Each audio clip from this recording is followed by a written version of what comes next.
When my husband passed away 10 years ago, I thought the worst pain was already behind me. But then the bills started coming, and with them came this small promise I made to myself. Every single month, without fail, I sent $500 to pay off what he owed. It was my way of still taking care of him, even after he was gone. I never missed a payment until one ordinary morning changed everything I thought I knew. I was sitting at the kitchen table with my tea, the way I always did. Rain was falling softly outside, tapping on the window like it had something gentle to say. The house was quiet, just the clock ticking on the wall. I had lived in that same little ranch-style home in suburban Ohio for nearly 40 years. John and I bought it right after we got married, raised our son there, watched the neighborhood kids grow up and move away. Now it was just me and the memories that filled every corner. I opened the envelope that came in the mail, expecting another statement like all the others. The paper felt familiar in my hands, thin, official looking. But as I read the words, my heart skipped a beat. Account closed. Final balance paid in full. I read it again, slower this time. Closed, paid in full. That couldn't be right. I had been sending money faithfully for a decade. $500 every month, straight from my checking account. My hands started to tremble a little. I set the letter down and stared at it, feeling this deep, quiet ache spread through my chest. It wasn't anger, not yet. It was more like confusion mixed with a sadness that pulled at old wounds. I wondered, sitting there in the soft morning light, how much I really understood about the man I spent my whole adult life loving. John had always been the steady one, the planner, but this felt like a secret he took to the grave. That letter took me right back to the beginning, like flipping through an old photo album. John died suddenly on a Tuesday night in early spring. A heart attack in his sleep. One moment he was there beside me in our queen-sized bed, his breathing soft, and even the next morning the bed was cold and the house was too quiet. I remember waking up and reaching over, expecting to feel his warmth. But he was gone, just like that. I was 62 years old, and suddenly the world felt unsteady under my feet. Our little house in Worthington, Ohio, with its blue shutters and the maple tree out front, felt too big all of a sudden, empty in a way I couldn't fill. The funeral was simple, just the way John would have wanted. We held it at the local Methodist church, where we'd been members for decades. Family came, my sister from Cleveland, John's brother from Kentucky, a few neighbors, and old friends from the garage where he worked. Our son Mark flew in from Cincinnati with his wife Lisa. They were newly married then, full of that young energy. Mark looked so much like his father, same brown eyes, same easy smile. They stayed close to me that whole week, holding my hand during the service, making sure I ate something even when food tasted like ash. Lisa brought flowers from their garden, white lilies that smelled sweet and sad. After the burial at the cemetery on the hill, everyone came back to the house for sandwiches and coffee. People shared stories about John, how he could fix any car that rolled into his shop, how he always had a joke ready to lighten the mood. But when the last guest left and the door closed, the silence settled in like a heavy blanket. That's when the real grief started, the kind that wakes you up at night and makes the days stretch long. A few weeks later, the mail started arriving. Statements from the small auto repair business John ran for 25 years. He called it John's Garage. Nothing fancy, just a two-bay shop on the edge of town where he did oil changes, brake jobs, and the occasional engine rebuild. I never got too involved in the business side. He handled the books, the bills. I trusted him completely. But now, here were these papers showing debts he never mentioned. Suppliers he owed, a loan for new equipment, thousands of dollars in total, and one special account set up for monthly payments. A note attached from the bank said it was to clear the obligation quietly over time. I figured he must have started it when he first felt his health slipping, but he never got the chance to tell me the full story. Maybe he didn't want to worry me. John was like that, protective, always trying to shield me from the hard parts. Grief has a way of making you hold tight to anything that feels like routine, like a piece of the person you lost. So I kept the house. I lived on my teacher's pension from 30 years in the Columbus public schools and my Social Security checks. They weren't much, but enough to get by, if I was careful. Groceries from the discount store. No vacations, just the basics. And every month on the 15th, I drove to the bank, the same branch on Maple Street where John and I opened our first joint account. I'd sit with the teller, fill out the transfer form, and send $500 to that account. It hurt the budget sometimes, especially when the property taxes went up or the car needed tires. But it felt right, like I was still doing something for him, honoring the life we built together. It kept me connected to him in a small, steady way. Mark and Lisa were good to me in those early years. They'd call every Sunday afternoon, right after church. "How you holding up, Mom?" Mark would ask, his voice so much like his father's, it sometimes brought tears to my eyes. Lisa would chat about their life in Cincinnati, her job as a nurse, his work in sales. They'd drive up every few months, bringing the kids once Ellie and Sam came along. Ellie was born 2 years after John passed, a little bundle with curly hair and big eyes. Sam followed a couple years later, all energy and laughter. Those visits were the bright spots. We'd sit on the porch swing John built, watching the kids play in the yard. "Grandma, tell us about Grandpa," Ellie would say. And I'd share stories, how he taught Mark to change a tire when he was 10, how he surprised me with flowers on ordinary days. It helped, kept his memory alive. But as the years went by, things started to shift, slow and subtle like the seasons changing. The house got harder to maintain on my own. The roof started leaking over the garage. The paint peeled on the shutters. The furnace made strange, rattling noises in the winter. I patched what I could, but I'm no handyman. One January, during a bad snowstorm that blanketed Ohio in white, the heat went out completely. I woke up to frost on the inside of the windows. Bundled in every blanket I owned, I called Mark. He answered on the first ring. "Mom, pack a bag. You're coming to stay with us until we get this fixed." I hesitated. I didn't want to impose, but the cold bit deep, and I knew I couldn't tough it out alone. So I packed 2 suitcases with clothes, a few photos of John, and drove the hour and a half to their split-level home just outside Dayton. At first, it felt like a blessing, like coming home to family when I needed it most. Their place was warm and welcoming, with toys scattered in the living room and the smell of dinner cooking. Ellie ran to me with open arms. "Grandma's here," she squealed. Sam toddled after, grabbing my legs. Lisa hugged me tight. "We've got the guest room all set up," she said. Mark carried my bags in, his face full of concern. "We'll get a repair guy out to your place soon." But the fix turned out more expensive than expected. The whole system needed replacing. "Stay as long as you need," they insisted. So I did. Those early months were good. I settled into a routine, helped with the kids in the mornings, making oatmeal for breakfast, braiding Ellie's hair before school. Lisa worked shifts at the hospital, so I'd watch Sam while she napped after a long night. Mark left early for his sales routes, but we'd all gather for dinner most evenings.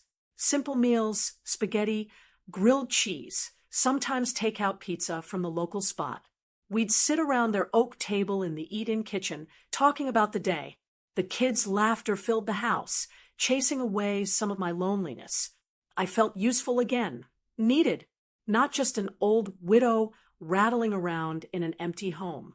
And every month, I still made that transfer. I do it from my phone now, sitting in the quiet of the guest room. $500, like clockwork. Mark knew about it. He'd seen the statements back when we sorted John's papers. He'd pat my shoulder sometimes. "You're doing what Dad would have wanted, Mom. You're strong, just like him." Lisa didn't say much at first. She was busy with work and the kids, but I noticed her glancing at my mail when it came forwarded from the old address. One evening, after the kids were in bed, she asked casually while we sipped tea, "That payment, it's still going?" I nodded, explaining again about the debts. She listened, then said softly, "It's a lot of money every month, especially now." I brushed it off. It's what needs to be done. But her words lingered like a small cloud on a clear day. Time passed, and the temporary stay stretched into something more permanent. The house back in Worthington sat empty. Mark suggested selling it. "The market's good now, Mom. You could use the money." But I wasn't ready. That house held too many memories. John's tools in the garage, the marks on the doorframe where we measured Mark's height.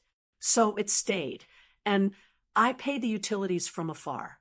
Meanwhile, at Mark and Lisa's, life hummed along. Ellie started kindergarten, full of stories about her teacher and new friends.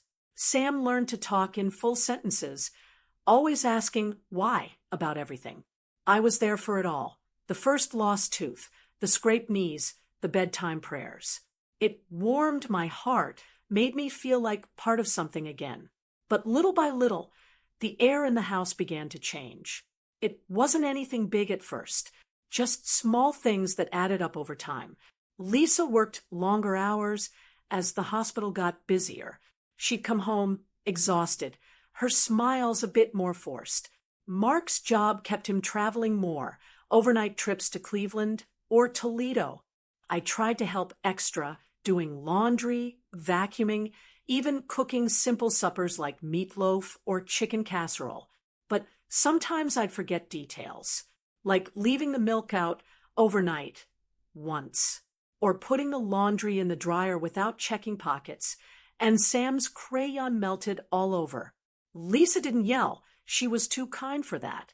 But she'd sigh, deep and tired. "It's okay," she'd say. "We'll manage."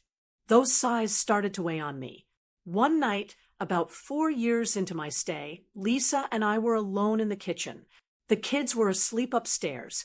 Mark was on a work trip. She was washing dishes, her back to me as I dried.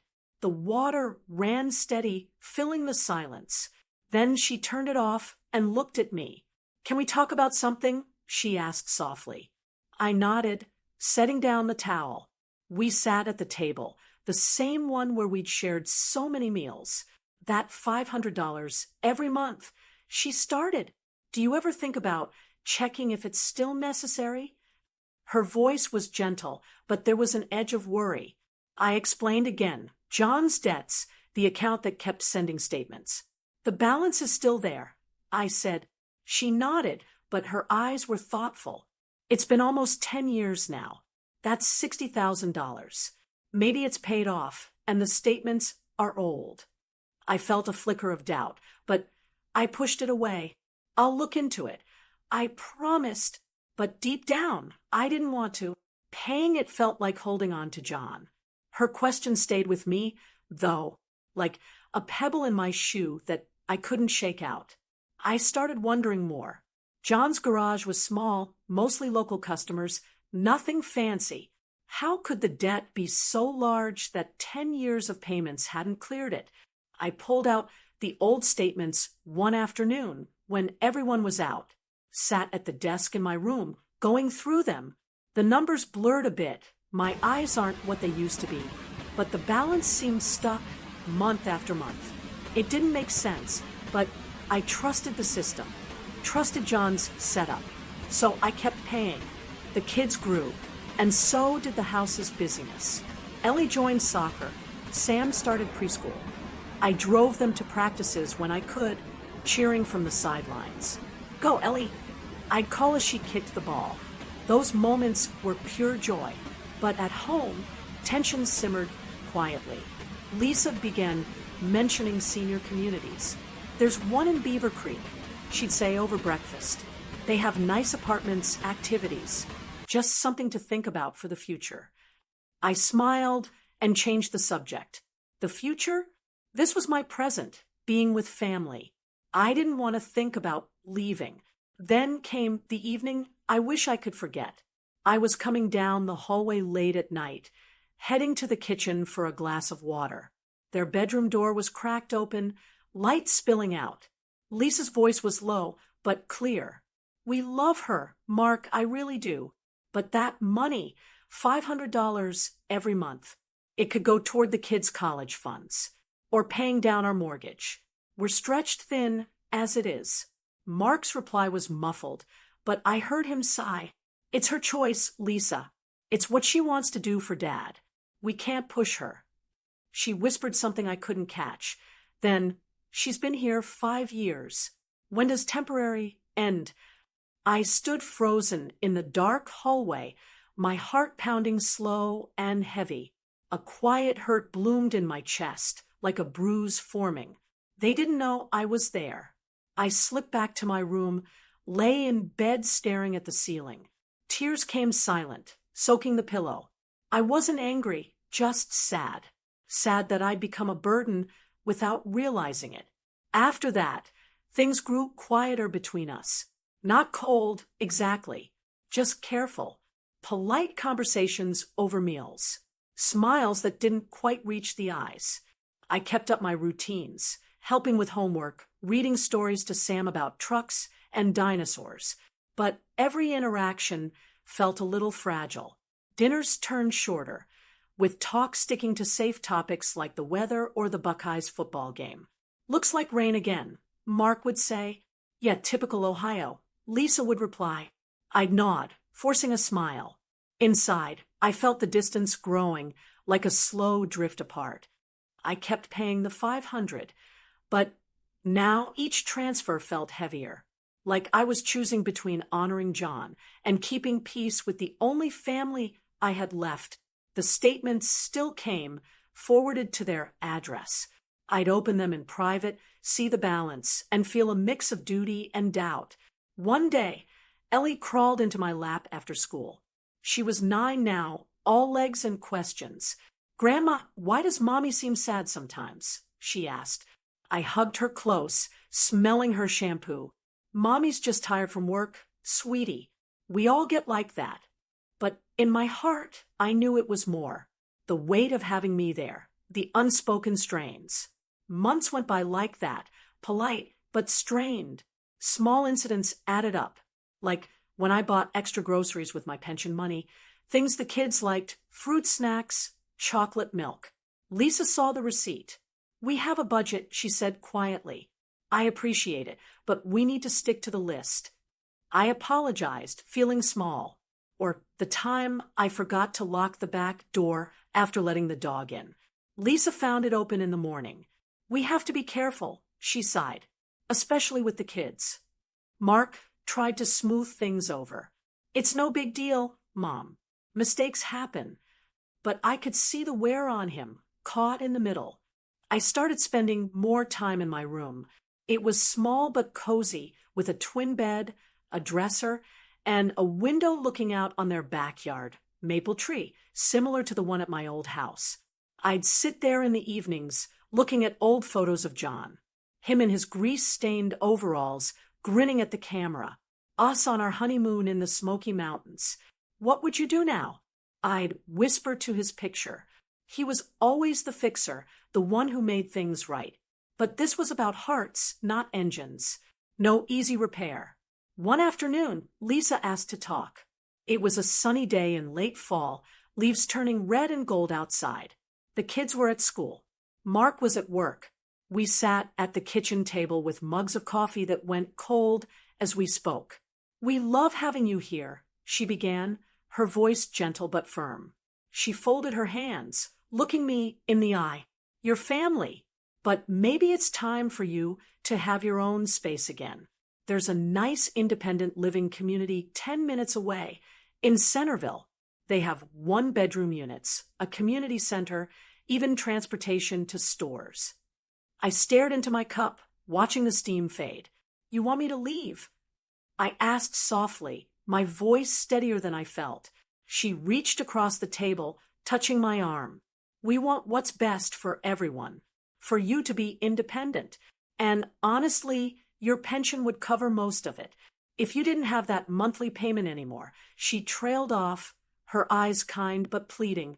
I didn't argue, didn't raise my voice, just nodded slowly. I'll think about it, I said. Inside, though, something broke quietly. A piece of trust, maybe, or hope. That night, I couldn't sleep. The house was still, but my mind raced. I thought about John, about the promises we made on our wedding day in that little church. For better or worse, we said, about how he always told me, I've got you covered, sweetheart, no matter what. I whispered to the dark ceiling, what would you tell me to do now, John? How do I fix this? No answer came, of course. But as dawn light crept in, I knew one thing. I had to find out the truth about that account. No more blind faith. The next morning, I got up early, made breakfast for everyone as usual, eggs, toast, orange juice, kissed the kids goodbye as they headed to the bus. Lisa thanked me, her smile tentative. Mark hugged me quick before leaving. Love you, Mom. Once the house was empty, I grabbed my purse and keys, drove to the bank by myself for the first time in years. The branch was the same one in Dayton, now, not my old one. Traffic was light, the radio playing soft country songs that reminded me of John. I parked and walked in, my steps slow but determined. The teller was a young woman, maybe in her 20s, with kind eyes and a name tag that said, Emily. I slid her the account number on a slip of paper. Can you please tell me the current balance and status of this account? I asked, my voice calm. She typed into her computer, her brow furrowing slightly. Then she looked up. Ma'am, this isn't a debt account. My stomach dropped like a stone. What do you mean? I managed. She turned the screen toward me a bit and printed out a full statement. It's a high-yield savings account, opened 10 years ago, and it's in your name only. I took the paper with shaking hands, stared at the numbers. Over $120,000. Every single payment I'd made, $500 a month for 10 years, had been going straight into this savings account, plus interest, compounding quietly year after year. John had set it all up right after his doctor warned him about his heart. The debts were a ruse, a gentle trick to make me save without worry. He knew me so well, knew I'd fret if he just handed me money, knew I'd pay a debt faithfully because it felt like duty. He turned his last months into a secret gift, ensuring I'd have security long after he was gone. I sat in the bank lobby for a long time after, holding those papers. Tears slid down my cheeks, slow and silent, not from sadness. Exactly. From a love so deep it overwhelmed me. John, my quiet hero, always planning ahead, protecting me even when he couldn't be there. Why hadn't he told me? Maybe he tried, but time ran short. Or maybe he knew the surprise would mean more this way. Emily, the teller, brought me a tissue. Are you okay? She asked softly. I nodded, wiping my eyes. Better than okay, I whispered. I drove home slowly, the world looking different somehow. Brighter. The rain had stopped days ago, but today's sunlight broke through the clouds in golden patches, lighting up the fall leaves. When I walked through the front door, Lisa was in the living room, folding a basket of laundry. The kids weren't home yet. Mark was still at work. I sat down across from her, on the couch. I went to the bank today. I said quietly. She looked up, setting down a shirt. About the account. I nodded and handed her the statement. She read it, her eyes scanning the page. Then they widened. She read it again. Oh my God, she whispered, her hand covering her mouth. He did this for you. All this time. Tears filled her eyes. I nodded, my own voice thick. He did. My John.